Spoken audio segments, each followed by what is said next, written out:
Amém? Se você tem uma Bíblia, abra a Bíblia no livro de Atos dos Apóstolos, capítulo 14, versículo 22. Vamos ler. Diz o seguinte: fortalecendo a alma dos discípulos, exortando-os a permanecerem firmes na fé, e mostrando que, através de muitas tribulações, nos importa entrar no reino de Deus. Amém?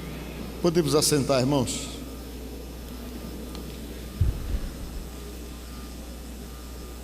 Eu quero nesta noite conversar com vocês e quero falar exatamente sobre prosseguir em direção do alvo. Diga glória a Deus. E prosseguir em direção dos objetivos que temos. Todos vocês sabem que sempre que você tem um objetivo para poder alcançar, um alvo para poder atingir, você não vai conseguir atingir esse objetivo nem esse alvo com facilidades. Você vai encontrar dificuldades, e para tudo que você queira para você, como objetivo seu, seja de melhora, seja lá do que for, sempre você vai encontrar dificuldades. Quando você tem o objetivo de melhorar o seu relacionamento com as pessoas, você vai encontrar dificuldades, porque sempre que você quer melhorar o seu relacionamento com alguém, Deus vai trabalhar em sua vida e agir em você, para que você aprenda, acima de tudo, a se controlar em muitas coisas que você tem como atitude que estraga os seus relacionamentos, que estraga as suas convivências. Aí você tem que ser determinado no alvo de conseguir melhorar. Quando você percebe, por exemplo, que você tem muita dificuldade em muitas coisas que estão em você mesmo, como as coisas que você diz, a maneira como você diz as coisas, a maneira como você fala as coisas, a forma como você machuca, como você maltrata, ou como você também acaba se maltratando por aquilo que você acaba fazendo sem querer fazer, ou lutando para não fazer e acaba fazendo. Sempre que você realmente toma o objetivo de melhorar, você vai ver que você vai encontrar também situações contrárias que vão te forçar a continuar tomando as mesmas atitudes e a ter o mesmo comportamento. E sempre que você quer melhorar, você tem que pedir ajuda para Deus, não há dúvida disso, e tem que ser muito determinado naquilo que você quer, determinado para se dedicar a Deus, determinado para poder obedecer a palavra de Deus, determinado para fazer tudo aquilo que você acha que é bom para você mesmo, mas que você por alguma razão não tem forças para conseguir fazer, ou não consegue fazer, ou por dificuldades, ou por ter um costume de um estilo de agir, ou uma forma de agir, ou por vício, ou quem sabe até mesmo por deformidade. Mas mesmo que você tenha e admita algum tipo de deformidade, de coisas que te empurram, que te levam para fazer aquilo que muitas vezes você não quer fazer, ainda assim você tem que prosseguir com o objetivo, com o alvo, crendo acima de tudo que Deus vai estar contigo nessa empreitada de mudanças. Deus vai estar contigo nesse objetivo seu de conseguir melhorar, de conseguir atingir alvos com respeito à sua própria vida e com respeito também à questão espiritual no que diz respeito à sua salvação. Diga glória a Deus. Quantas vezes você já se percebeu fazendo coisas que você não queria fazer, e quando você para, estala, mas não era para eu fazer assim, não era para eu fazer dessa forma. Aí você para e pensa e tente novamente, tente outra vez, tente melhorar, tente se adequar a Deus, tente se adequar à palavra de Deus, tente melhorar como pessoa, procure melhorar como ser humano, procure melhorar como esposa, procure melhorar como marido, procure melhorar como pai, procure melhorar como filho, procure melhorar como irmão da igreja, procure melhorar como pessoas que vivem num ambiente de trabalho, procure melhorar em tudo, e tudo isso são objetivos, são alvos, que quando você está disposto a atingi-los, a realmente atingir esses objetivos, Deus sempre vai te ajudar, se isso vai ser bom para você, vai ser melhor para você, e se vai ajudar você a crescer. Diga glória a Deus. E nós sabemos, por exemplo, que nós temos dificuldade para lidarmos com aquilo que nós não nos projetamos para lidar. Uma das coisas que é muito comum entre nós, os cristãos, é o seguinte: é que nós queremos que tudo na nossa vida esteja fundamentado numa vitória constante. Às vezes nós não somos preparados para os dissabores da vida. Às vezes nós não somos preparados para as decepções, para as ingratidões. E muitas vezes, por não estarmos preparados para isso, nós enfraquecemos na nossa fé. Enfraquecemos na nossa fé e na nossa convivência com Deus. E nós esquecemos de uma coisa que é bom lembrar, que Satanás sempre vai trabalhar para levantar situações para desanimar você, para tirar você do seu alvo, para tirar você do seu objetivo, para não deixar você realmente chegar aonde você está querendo chegar. Ele sempre vai trabalhar com esse intuito. Se você não estiver focado em Deus e firmado em Deus, você não consegue levar nem a sua vida com Ele à frente.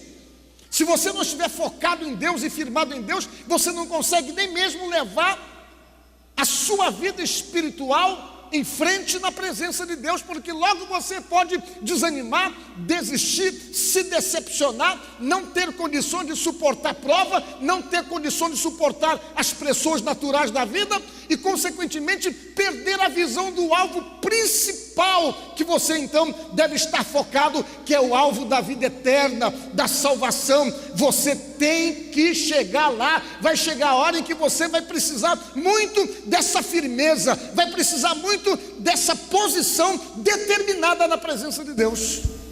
Por quê? Porque você vai morrer. E quando você morrer, todas as outras coisas referentes a essa vida vai passar, vai deixar de ter sentido para você. E quando chegar esse dia em que você vai morrer, que eu espero que demore bastante, que você fique velhinho, quando chegar esse dia, você vai precisar desse posicionamento que você está tendo agora, de firmeza, de determinação e de ir em busca desse alvo principal, que é a vida eterna, que é a salvação. Diga glória a Deus. Eu gosto de falar isso. Vai chegar o dia em que você vai estar no meio da sala, vão arranjar o melhor terno que você tem para colocar em você, ou o vestido que você mais gostava, vão dar uma ajeitada em você, vão colocar você sobre aquele paletó de madeira que ninguém gosta, e você vai estar ali, todo mundo vai estar falando bem de você. As pessoas vão exaltar as suas virtudes, ninguém vai lembrar dos seus defeitos, vão só exaltar as suas virtudes. E você vai estar ali inerte, porque só seu corpo vai estar ali, você vai estar já em outro lugar. E o que é interessante é que todos nós que estamos aqui, nós nunca nos preparamos para isso, não. Nós só nos preparamos então para vivermos. Nós queremos o melhor salário, para termos um poder aquisitivo maior, para comprarmos tudo aquilo que nós queremos comprar. Nós vivemos focados exatamente nas conquistas que nós temos que ter aqui nesse mundo. Tudo que nós fazemos aqui é para melhorar nossa qualidade de vida, é para poder principalmente melhorar o nosso poder aquisitivo. E a vida da gente toda parece assim que ela é voltada para isso. A gente vive comendo, nós comemos o tempo todo. Porque o dia que a gente parar de comer, a gente morre. E você pode prestar atenção numa coisa: quase todo o dinheiro do seu salário, uma boa parte dele, parece que mais de 30% ou 40%, você gasta só com comida. É só comprando comida. Você come, acaba de comer, está precisando comer de novo.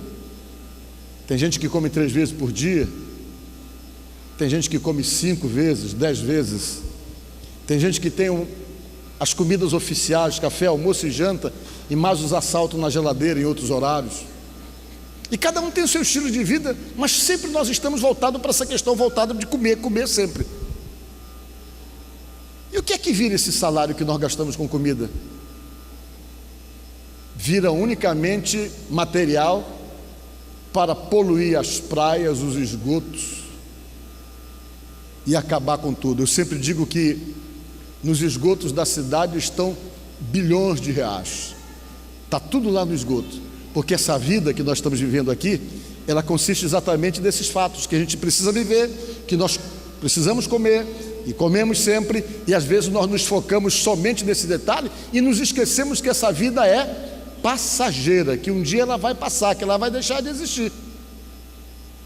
E aí, quando ela deixar de existir para você, a vida nessa dimensão, é que você vai perceber o quanto foi importante ser determinado, o quanto foi importante prosseguir em direção ao alvo, o quanto foi importante estar firme na presença de Deus, porque tudo aquilo que você tem aprendido aqui, todo esse esforço de melhora, todo esse esforço de dedicação a Deus, todo esse esforço que você tem de tentar fazer as coisas para agradar a Deus, de acordo com aquilo que Deus tem determinado para você, são coisas que você só vai perceber a grande importância verdadeiramente é quando você passar dessa aqui para outra. É lá que você vai perceber que valeu a pena se dedicar a Deus, é lá que você vai perceber que valeu a pena estar envolvido com Deus, é lá que você vai perceber que valeu a pena negar-se a si mesmo, como disse o Senhor Jesus, que aquele que quer vir após Ele tem que negar-se a si mesmo. É lá que você vai perceber o que foi importante ficar calados naqueles momentos que você foi provocado, que foi importante tratar bem as pessoas com quem você convive. É lá que você vai perceber que foi importante ter sido uma pessoa afetuosa, uma pessoa compreensiva, uma pessoa amiga, uma pessoa legal, um bom pai de família, uma boa esposa, um bom filho. É lá que você vai perceber que valeu a pena todo esse esforço para poder atingir esses objetivos. Por quê? Porque essas coisas vão refletir numa ação de mudança real na sua vida, que é projetada em você por conta da sua crença, da sua fé e pelo fato de você ter reconhecido Jesus Cristo como Senhor da sua vida e o autor e consumador da sua fé, ao ponto de transformar você. Diga glória a Deus. O apóstolo São Paulo, ele foi falar essas coisas para o povo que morava na Grécia. E quando ele foi pregar num lugar chamado Listra. Ele foi para Listra, era o nome do lugar. Nome esquisito, né? Listra. Ele foi com um amigo dele chamado Barnabé. Quando ele chegou nesse lugar, para pregar nessas regiões, ele começou primeiramente a pregar para os judeus. Mas os judeus rejeitavam a mensagem dele, porque os judeus não aceitavam que aquele Cristo que havia morrido na cruz era o Messias que eles estavam esperando, ou que eles ainda estão esperando. E quando eles começavam a pregar, que eles começavam a ensinar, os gregos começavam a acreditar, diga glória a Deus, e começavam a se converter. Os judeus que viviam nessas regiões desses países da Grécia, começavam então a se encherem de resistência por conta da crença daqueles que passavam a acreditar, no caso, os próprios gregos. E haviam judeus helenistas, que eram aqueles que falavam gregos, haviam aqueles judeus também, que eram chamados judeus que haviam saído da sua terra e que moravam no lugar, e eles começavam a se encherem de ódio, de resistência, porque para eles era difícil assimilar a ideia de que o povo precisava de salvação e que essa salvação estava exatamente na pessoa de Jesus Cristo. Diga glória a Deus. E é bom nós observarmos isso, porque às vezes as pessoas imaginam ou pensam que para ser salvo há aquela filosofia que eu não sei quem foi que criou, que diz o seguinte, que todos os caminhos levam a Deus.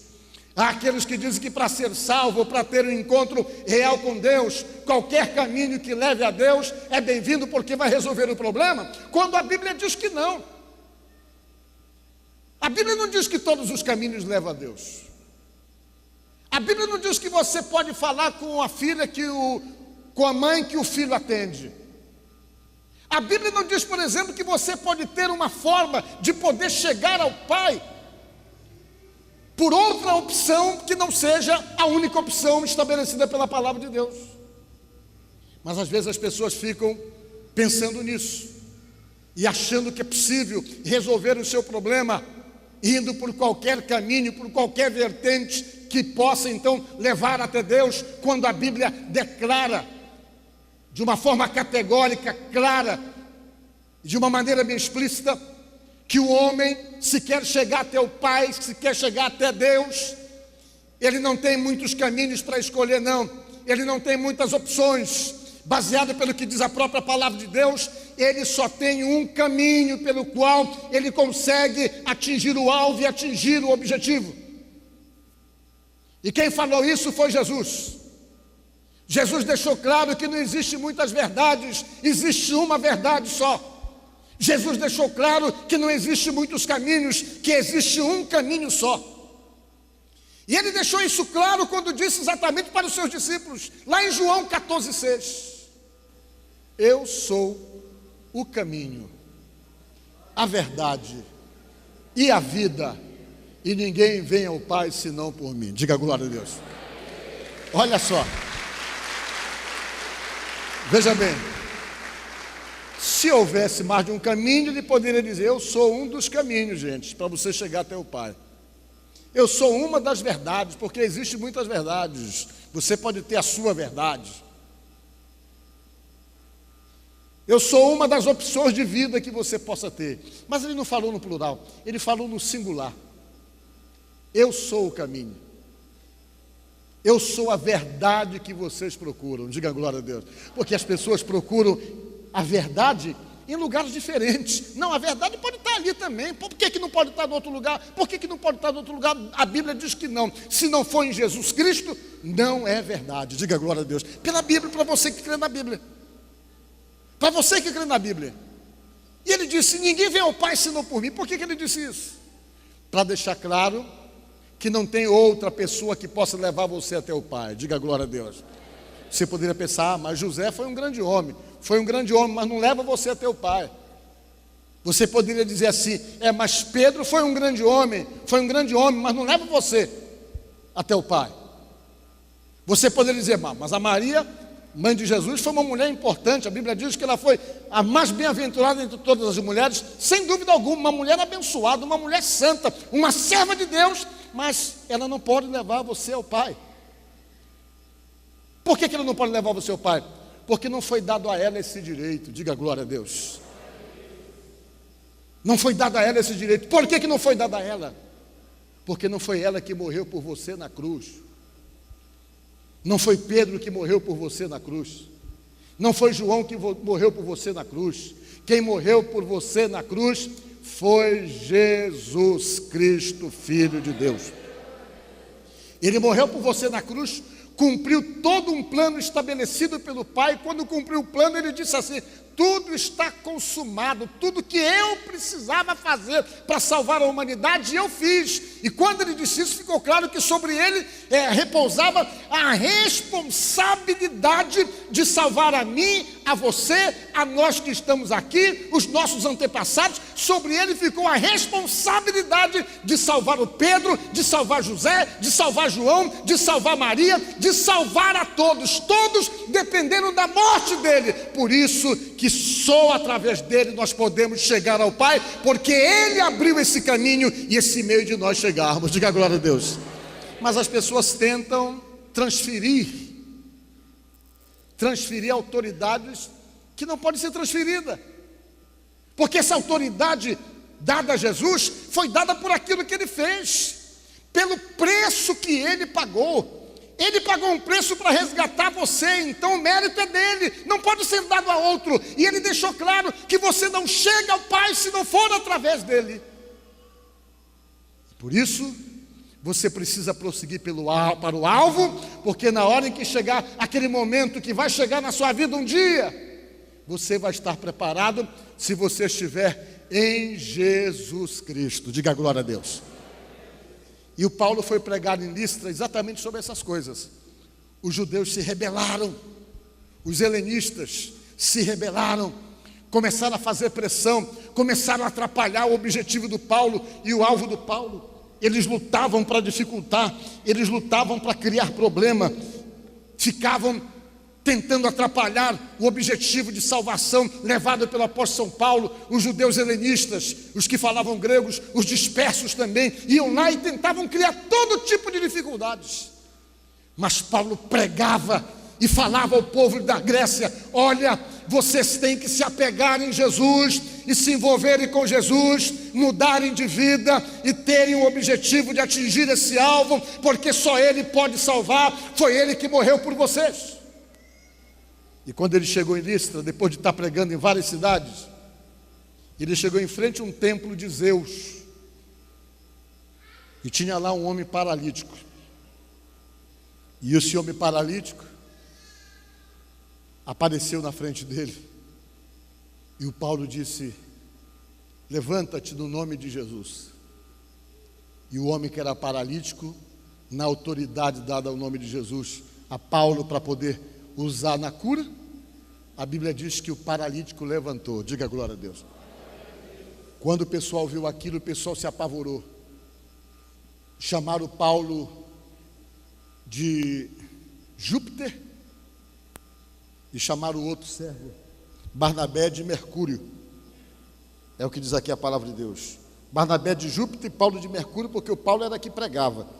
Quando eles viram aquele milagre acontecendo, eles pegaram um touro para sacrificar diante do Paulo, porque eles disseram assim: os deuses desceram até nós.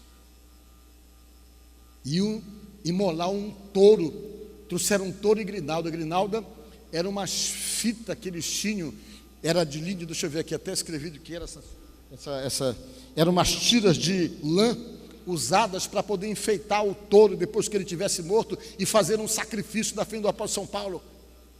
Quando eles vieram fazer aquele sacrifício diante do Paulo, achando que estavam diante de deuses, Paulo chegou: não faço nada, não precisa fazer nada. Nós somos homens iguais a vocês, sujeitos às mesmas paixões, às mesmas falhas, os mesmos erros. Mas o que está diferente em nós é porque em nós está agindo o poder daquele que morreu para nos salvar, e é por causa dele que essas coisas acontecem. Diga glória a Deus. Olha, os judeus se rebelaram e ficaram revoltados. Depois pegaram Paulo e levaram Paulo preso para fora da cidade, jogaram pedra no Paulo até matar o Paulo. E quando eles pensaram que o Paulo estava morto, eles jogaram o Paulo lá para fora da cidade. E quando todo mundo saiu, os irmãos discípulos chegaram lá. Quando rodearam Paulo, a Bíblia diz que o Paulo levantou, se arrumou, se ajeitou, saiu dali e continuou pregando que só Jesus Cristo tem poder para salvar. Diga glória a Deus. E aí o que aconteceu? Aconteceu que ele percebeu que isso abalou a fé dos irmãos. Os irmãos ficaram abalados. Poxa, pegaram o pastor, jogaram lá do lado de fora, jogaram tanta pedra nele para matá-lo, e perceberam que aquilo ali era uma prova difícil, era alguma coisa difícil das pessoas digerirem, exatamente o fato de ver um homem de Deus, ou de ver o próprio povo de Deus passando pressão, passando perseguição, passando todo tipo de prova, e ele percebeu que aquilo poderia enfraquecer a fé das pessoas. Ele pegou, foi e falou aquilo que eu li para vocês, querendo dizer para vocês, para que você, eu e todos nós não ficarmos abalados pelas provas. Diga glória a Deus. Para nós não perdermos a nossa fé por causa das provas, disse ele. E ele começou então a falar ao povo e dizer essas palavras que eu li para vocês, que diz exatamente assim: fortalecendo a alma dos discípulos, exortando-os a permanecer firmes na fé, e mostrando que através de muitas tribulações, o que importa é alcançarmos o reino de Deus. Diga glória a Deus. Quais são as suas lutas? O que é que tem tentado enfraquecer você? Ou desanimar você? O que é que tem abalado você na sua vida de cristão, na sua vida de seguidor de Jesus? Paulo disse que não importa quais sejam as tribulações que você possa estar passando. Ele tinha acabado de sair de uma, ele foi apedrejado até a morte. Largaram ele porque imaginaram que ele tinha perdido a vida depois daquele apedrejamento. E quando ele saiu dali, ele continuou pregando e deixou bem claro uma coisa: que não importava quais eram as tribulações, o que importava é que ia chegar o momento em que ele ia herdar o reino dos céus. E quando nós estamos focados nesse alvo, não importa quais sejam as provas, não importa quais sejam as lutas, porque maior é o amor de Deus em nós. Diga glória a Deus. Você tem que permanecer firme no caminho, firme com Jesus, porque tudo um dia vai passar, mas uma coisa não vai passar, é Deus na tua vida, Jesus na tua vida, porque na hora em que tudo passar dessa vida, você vai continuar numa vida eterna no reino dos céus, ao lado daquele que é autor e consumador da nossa fé, a saber, Jesus Cristo, Filho de Deus. Olha, irmãos, as pessoas têm se desfocado muito desse alvo. Hoje em dia, tudo que as pessoas pensam da igreja é que a igreja pode ajudá-los e beneficiá-los em interesses para essa vida. Ah, não, eu vou para a igreja porque eu estou querendo resolver um problema aí, eu vou fazer umas campanhas de oração para resolver. Depois resolve e vaza, vai embora. Eu vou para a igreja porque eu quero ver meu marido liberto. Marido liberto depois... Não, a igreja e a proposta de Deus não é só para resolver teu problema dessa vida aqui, não. É para resolver os problemas da outra vida, diga glória a Deus. Também. E quando você serve a Deus, você tem que ter consciência disso, que você está servindo a Deus porque você quer ser salvo, diga glória a Deus. Quem quer ir para o céu aí, levante a mão. Vou orar para você morrer agora. Você quer? Não quer, né? Mas veja bem o que eu vou dizer para você, uma coisa importante. Nós temos então que estarmos junto com Jesus, firmados nesse alvo e nesse objetivo, de que você serve aqui nessa vida, que aqui você tem luta, tem tribulação, mas como disse Paulo, permaneça firme na sua fé, diga glória a Deus, porque o melhor que Deus tem para você, você não vai experimentar dessa vida não, o melhor mesmo, você vai experimentar segundo a Bíblia, na eternidade, então nesta noite, eu estou orando para dizer o seguinte, eu estou pregando para dizer o seguinte, nós oramos quando você está atribulado, nós pedimos a bênção de Deus para você quando você está na luta, e se você está aqui nesta noite quase que abatido por tanta coisa que está acontecendo, se você está naquela situação de quase perdendo a fé por tantas lutas que tem enfrentado,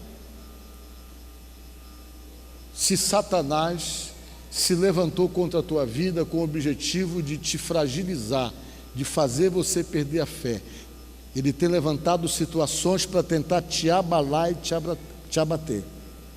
Eu quero dizer para você, como diz a palavra de Deus, para você não perder a fé, porque muitas das lutas, até piores do que as suas, outros irmãos nossos viveram no passado situações bem piores, mas eles não negavam sua fé e não negociavam as suas convicções, diga glória a Deus. Então não negocie a sua fé, não negocie as suas convicções, não fique naquela de que por causa de qualquer coisinha você acha que não tem que ir para a casa de Deus, que esse é o primeiro ataque do inimigo, é tentar te afastar da casa de Deus. Por quê? Porque se você não for para a casa de Deus, você não ouve o que você está ouvindo agora, e se você não ouvir o que você está ouvindo agora, a tua fé não se fortalece, e se a tua fé não se fortalecer, você enfraquece, e se você enfraquecer, você perde o contato com Deus.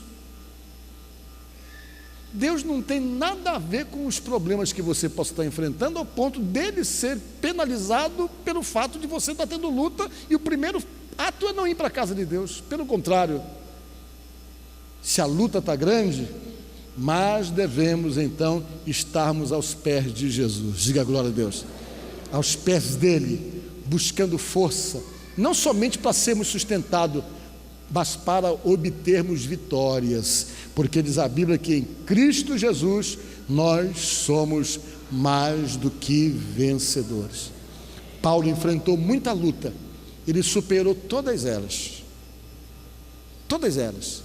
e no final da batalha ele ainda morreu, e a morte dele foi uma morte dura, ele foi decapitado, mas sabe o que ele dizia? Que ele estava louco para ir para o outro lado, porque ele sabia para onde ele ia, diga glória a Deus. Os irmãos do passado diziam, não tememos aqueles que matam o corpo, mas que não podem matar o espírito. Então você que está aqui nesta noite, que de repente está passando lutas, batalhas, dificuldades, momentos difíceis, permaneça firme na sua fé, firme com Jesus, esperando a vitória que Ele pode te dar sobre essa situação e, acima de tudo, a certeza que Ele pode dar para você na outra vida, o reino dos céus. Então, busque o alvo correto, se motive pelas razões certas, esteja motivado por estar com Deus pela razão principal, que é a sua salvação, que é a vida eterna. Se motive por isso e sirva a Jesus por isso, sabendo que só Ele pode te salvar. Diga glória a Deus. Eu me lembro que quando eu não conhecia Deus, tinha uma época no mês de outubro que eu ficava com a mão cheia de calo. Sabe por quê? Porque eu achava que uma das coisas que me daria força espiritual era segurar uma corda que tinha lá na minha cidade numa procissão. Era uma briga para segurar aquela corda. Às vezes você saía de lá com a mão em carne viva, depois de segurar, segura daqui, segura dali, e ficava ali naquela confusão. E quando se fazia aquilo, na concepção, era um descargo de consciência, como se aquilo ali fosse purificar você dos seus muitos pecados, das suas muitas faltas. Eu pensava assim, como a maioria que estava ali pensava em fazer isso, exatamente por isso, era uma forma de se purificar diante de Deus. Mas um dia eu entendi que o meu Deus não exige que eu corte meu corpo todo para poder realmente me autopunir. O meu Deus não exige que eu segure numa corda e fique com a mão toda ensanguentada unicamente para poder resolver o meu problema com Ele. Pelo contrário, Ele até nem gosta dessas coisas, porque pelo menos é o que Ele diz aqui. Vamos ver aqui, Isaías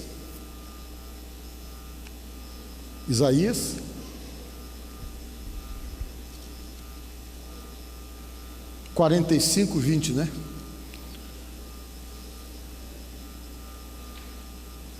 Isaías 45:20. Olha só o que ele diz aqui. Eu não sabia disso, mas eu fiquei sabendo depois, porque Jesus falou comigo através da palavra dele e me mostrou a verdade. Amém? O que é que diz aí? Quem já achou, diga amém. Como é que fala?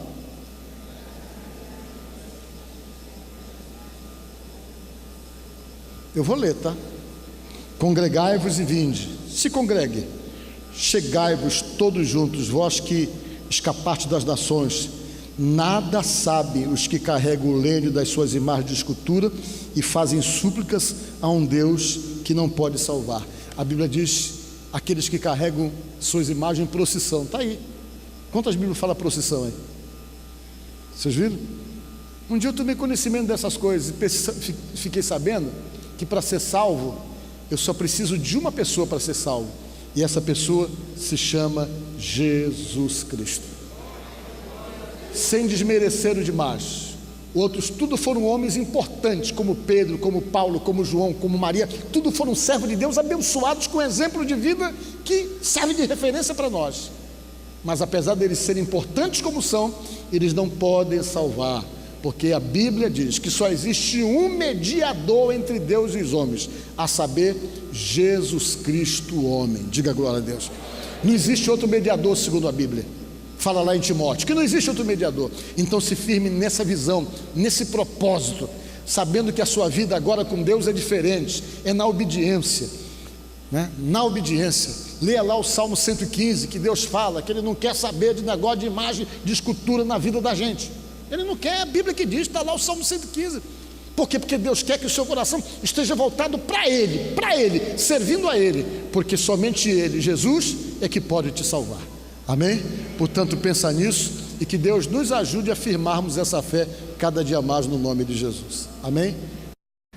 Espero que a palavra de Deus tenha tocado no seu coração e que tenha levado você a refletir sobre os posicionamentos, então, que devem serem tomados para que Deus possa abençoar a sua vida da maneira como você está querendo.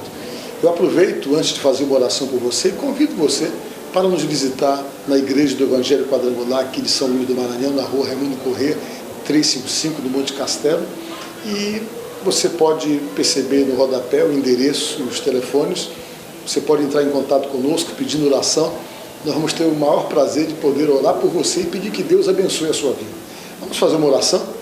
Senhor, nosso Deus e nosso Pai, no nome de Jesus, eu oro por cada pessoa que está me assistindo agora. essa pessoa que está com a vida travada, que as coisas não têm dado muito certo, e quem sabe o desespero já tem tomado conta desse coração, e essa sensação de abandono tem levado essa pessoa a imaginar ou achar que Deus está indiferente com respeito aos seus problemas, o que na verdade nós sabemos que não é verdade. Mas nós te pedimos, Deus, te revela essa pessoa, mostra para essa pessoa o que é que o Senhor está querendo de fato com a vida dele ou com a vida dela, e através de um posicionamento, de uma tomada de posição, que Deus possa derramar as suas bênçãos infinitas sobre a vida dessa pessoa, repreendendo todo o embaraço, todo o atrapalho, todo o entrave, toda a dificuldade e tudo aquilo, meu Deus, que tem de uma certa forma gerado infelicidade no coração dessa pessoa. Derrama da tua bênção, do teu poder, abençoa o lar, a casa, a família dessa pessoa, e que teus milagres se manifestem para fazer acontecer, meu Pai, aquilo que só o Senhor pode fazer, que só o Senhor pode operar. Deus, oramos por todos, no nome de Jesus. Amém. Que Deus te abençoe. Fique com Jesus. Eu te agradeço, Deus, por se lembrar de mim e pelo teu favor, o que me faz crescer. Eu vivo pela fé e não vacilo. Eu não paro, não desisto. Eu sou de Deus, eu sou de Cristo. Você mudou a minha história e fez o que ninguém podia imaginar. Você acreditou e isso é tudo. Só vivo pra você. Não sou do mundo.